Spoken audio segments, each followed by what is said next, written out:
Eliane se situe dans un contexte psychopathologique. L'étude des troubles mentaux qui est la base de la psychiatrie. Il examine des sujets, enfants ou adultes, qui viennent en consultation sur la base de percentiles. On s'intéresse tout particulièrement aux sujets qui sont proches des extrêmes, c'est-à-dire proches du 0 ou proches du 100% pour un paramètre donné. C'est à partir de cette définition, on va dire, purement empirique, qui s'appuie sur une population de référence, sur des conditions standardisées dans lesquelles nous avons fait les recueils de données.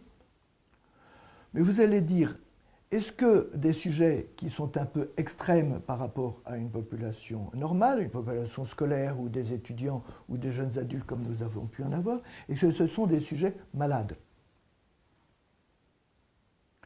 Je ne répondrai pas.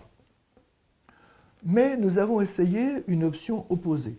C'est-à-dire nous sommes allés dans des hôpitaux, nous sommes allés dans des dispensaires et nous avons fait nos recherches au niveau de sujets malades.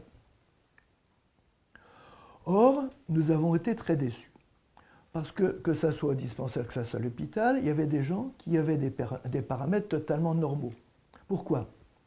Ils étaient là parce qu'ils n'étaient pas tolérés par leur famille, ou parfois parce que leur famille n'était pas normale. Mais eux, ils étaient, on va dire, normaux dans un contexte anormal ou dans un contexte, disons, difficile, voire caractériel.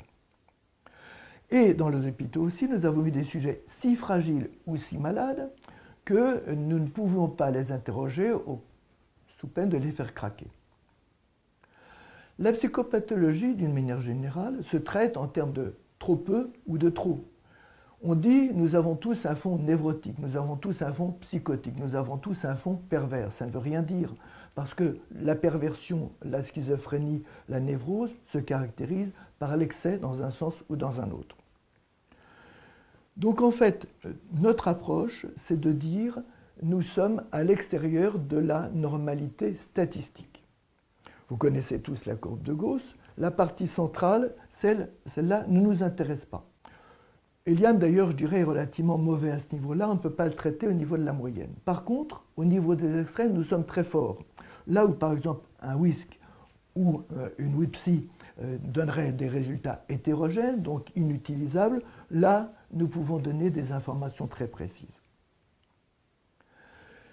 Pour nous, les durées très longues, par exemple, si le score est bon, si les notes pour le test sont bonnes, eh bien, on dit que c'est du soin. La personne a pris beaucoup de temps pour ce test. Si le score est mauvais, ça veut dire qu'en fait, il a rencontré de grandes difficultés. Si les vitesses sont très fortes, pour nous, c'est la vivacité. S'il y a une vitesse maximale qui est majeure, c'est l'impulsivité, c'est la personne qui a eu une impulsion. Et les dimensions suggèrent que la personne n'est limitée que par les bords de la feuille, c'est-à-dire qu'en fait, il a du mal à se contrôler. Au contraire, s'il n'utilise que la partie tout à fait centrale de la feuille, c'est l'inhibition. C'est la personne qui ne peut pas utiliser l'espace qui lui est alloué. Nous travaillons dans un registre psychopathologique en référence à la population normale et pas du tout à la maladie mentale. Et sur le plan pratique, sur le plan empirique, cela est apparu tout à fait exploitable. Nous utilisons des données natives. Ce sont des données qui viennent du comportement. C'est-à-dire qu'en fait, ce sont des données qui ne passent pas par le langage. Donc nous sommes complètement culture free. Nous sommes complètement indépendants de la culture, ce qui nous permet donc d'avoir des données très fiables. Notre propos n'est pas de coller au DSM-4, au registre américain des maladies mentales, mais juste de donner des informations exploitables dans le cadre d'un examen clinique.